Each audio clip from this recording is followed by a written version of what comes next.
Hello, I'm Nikki Newman. This is my official YouTube channel. Please subscribe and support us. Young and the Restless spoilers Monday full episodes April 27, 2026. Welcome back to the channel, everyone. It is another wild, exhausting Thursday in Genoa City, and honestly, we are just trying to keep our heads above water with all this non-stop drama. We have been covering this show for a very long time, and sometimes you just have to sit back, take a really deep breath, rub your tired eyes, and ask yourself what on earth the writers are doing to us this week. But we love it. We still care deeply about these characters, and we have so much to unpack today. It feels like every single storyline is hitting a boiling point all at once, and we are just typing as fast as we can to keep up with it all. Let's be real, the coffee stopped working hours ago, but the soap opera adrenaline is real. So let's just dive right into the absolute mess that is Phyllis Summers right now. And I mean a total, spectacular train wreck of a mess. We start the episode with Phyllis literally yelling at a portrait of herself in her office. Yes, her own portrait. Just take a second to picture that. She is standing there in her fabulous designer clothes, probably running her hands through her iconic red hair for the 100th time today, and she just screams at the painting, "I will never give up." I mean, you guys, this is peak Phyllis. It is so dramatic, maybe a little unhinged, but you completely get why she is doing it. She is backed into a massive corner, her company is under attack, she has alienated almost everyone, and she has nobody left to talk to, so she is talking to a painting of her own face. It is almost sad if it wasn't so classic Phyllis. Sometimes I think maybe we are too harsh on her, maybe the fans on social media judge her too much, but then she does stuff like this and you just have to laugh. She refuses to just take a loss. It is her best and worst quality all rolled into one. But of course, she can't even have a private emotional breakdown in peace. Because right on cue, the doors swing open and in walk Victor and Victoria Newman. And Victor, because he is the great Victor Newman, just looks at her yelling at her own face and deadpans. Well, that is questionable. Honestly, that was a really good line. You have to give him that. The smugness radiating off these two is just off the charts. They are walking in there like they own the place, which, let's be real, they are actively trying to do right this very second. They are trying to crush Summer's corpse into the ground and salt the earth behind them. Victoria steps up and she is in full Ice Queen mode. Her posture is perfect, her voice is cold, and she tells Phyllis that they are offering her a deal she shouldn't refuse. Because, according to Victoria, this is her absolute last chance to get out of the massive trouble she is currently drowning in. And Phyllis, she is not backing down. She never does. She immediately reminds Victor that he has betrayed her twice already. Twice, so why on earth would she ever compromise with him now? And she has a very valid point here. Who actually believes this is going to end well if she signs anything Victor puts in front of her? Nobody. We all know Victor's deals are traps. But Victoria is not playing games today. She drops an absolute bomb on the room. She tells Phyllis that if she doesn't agree to hand over the company and surrender, they are going to take all their evidence and hand it straight over to the new district attorney. And who is the new DA? Christine Blair. Oh my God, the bug. Christine the Bug Blair is replacing the current DA. When Victoria said that, I almost dropped my notepad.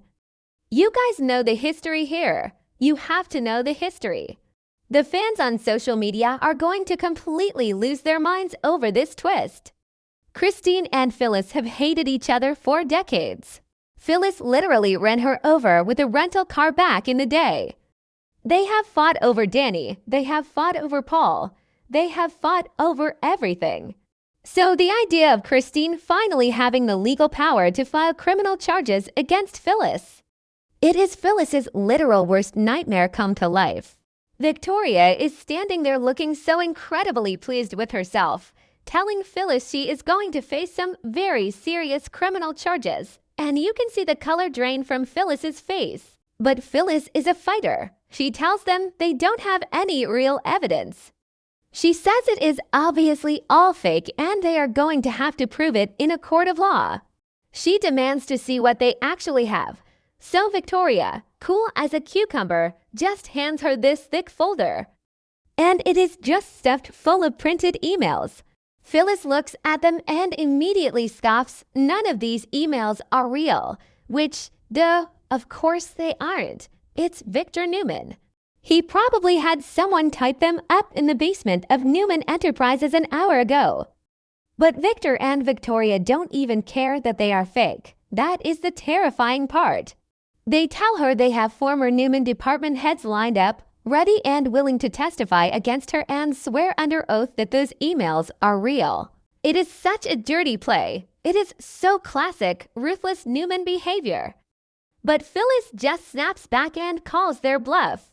She says fine, gather all your fake evidence and your fake witnesses and let's see how this plays out in front of a judge. She is daring them to do their worst. And Victor, he just gives her that cold, calculating stare, probably twitches his mustache a little bit and tells her to have the transfer papers drafted by the end of the day. And then he and Victoria just turn around and walk out, boom, drop the mic. They leave her standing there with a folder of lies. So Phyllis is standing there, probably vibrating with pure rage and terror. And then Lauren Fenmore walks in. Thank goodness for Lauren. Phyllis immediately shows her best friend the fake emails, trying to prove how insane this all is. Lauren looks at them and she is like, Phyllis, nobody is going to believe this garbage. But Phyllis is terrified now. She tells Lauren, the new prosecutor will. She tells her that the bug is being appointed as Dow. And you can just see the absolute panic setting in for both of them. Lauren knows exactly what Christine will do with any excuse to lock Phyllis up. And then, just to make things a million times worse, Michael Baldwin walks in. Michael is supposed to be retiring, right? We talked about this last week, how he is hanging up his suits. But he is still getting pulled into this toxic mess because he loves these women. He looks at Phyllis, and Michael is always the harsh voice of reason, and he tells her it is not looking good at all. He says it is highly likely that Kane and Billy are going to be subpoenaed to testify in this witch hunt, and this is the absolute kicker. Michael says you cannot expect them to defend you after what you did to them. He tells her straight up that if Christine asks Kane or Billy to testify against her, he highly doubts they are going to refuse. Wow, just wow. Michael is basically telling his best friend that she is entirely out of allies. She burned her bridges with Kane. She burned her bridges with Billy.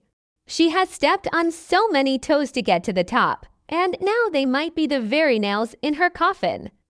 Michael literally looks at her with sad eyes and says she could be going to prison.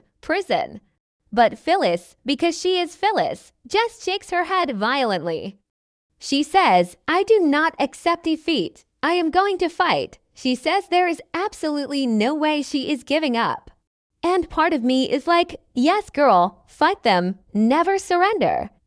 But the other part of me is like, Phyllis, please just stop before you end up in an orange jumpsuit. It is just exhausting. We are exhausted watching her run full speed into these brick walls over and over again. Okay, let's pivot. Let's get out of Genoa City and talk about the absolute nightmare happening in Las Vegas. Because honestly, the Vegas storyline is it is a lot. It is so heavy right now and it is stressing us all out. We are at this creepy, dusty, abandoned gas station out in the middle of the desert. The heat, the isolation, it is perfectly setting the scene for a horror movie. Matt Clark has Sharon and Noah cornered, and Noah, bless his heart, he actually tries to do something heroic for once. He tries to physically subdue Matt. He lunges at him or tries to grab him, and for a split second, you think maybe Noah is going to be the hero of this story. But no. Matt just pulls out a gun. And suddenly the whole vibe shifts. It goes from a messy scuffle to a terrifying life or death hostage situation into seconds flat. Matt is holding the gun on them, looking completely unhinged, and he orders them out of the car. Noah is panicking. His eyes are wide, and he asks Matt what he is planning to do. And Matt, with this sick, twisted, arrogant smile, just says, "I am not going to ruin the surprise. Ugh, it makes your skin crawl right off your body." What were the writers thinking giving Matt this much power over this family again?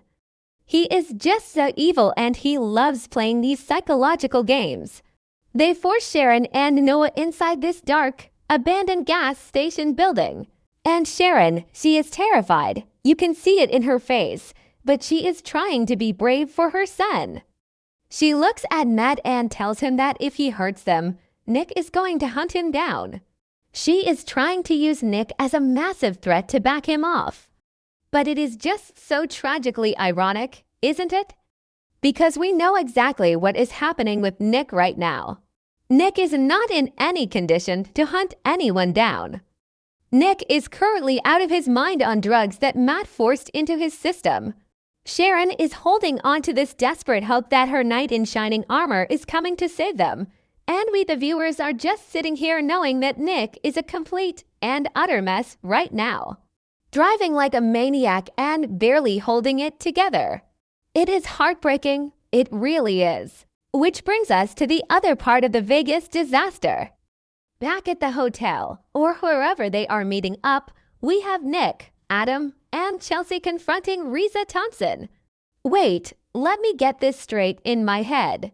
The timeline is a bit clunky here because we know Nick ends up driving that car high out of his mind later. But right now in this specific moment, they are desperately trying to get information out of Reza. Nick is just throwing money at the problem like he always does. He literally offers Reza $500,000.